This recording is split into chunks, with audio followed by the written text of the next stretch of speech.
At tiyak na marami po ang nakamiss sa hit na Kapuso reality show na Extra Challenge. Pero good news po, malapit nang bumalik ang mas pina-extreme na Kapuso program. At ang bagong hosts na sasabak din sa mga hamon, walang iba kundi sina Richard Gutierrez at Marian Rivera. May chika si Aubrey Carampel.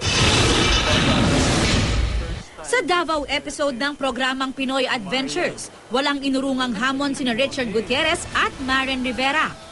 Matapang nilang hinarap ang water rapids ng Davao River sa kanilang wild water adventure.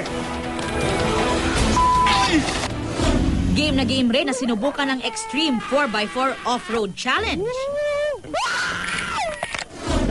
Di rin sila nagpatinag, maging sa pagkain ng durian. Pero ang mga challenge daw na ito, patikim pa lang.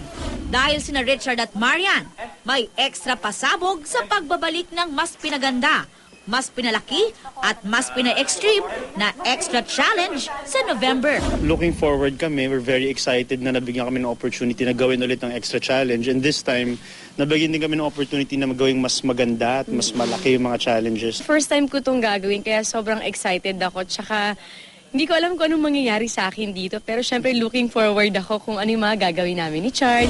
At para maging extra funny din ang Extra Challenge experience, makakasama rin na Richard at Marian ang komedyanteng si Bubay.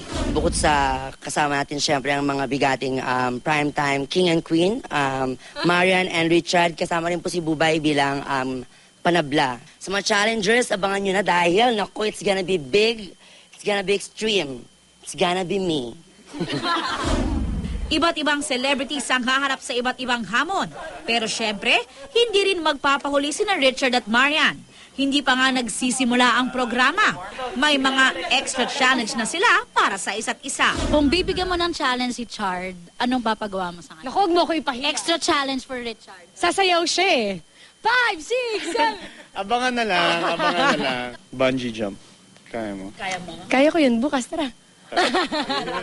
Aubrey Carampel, updated to Showbiz Happening.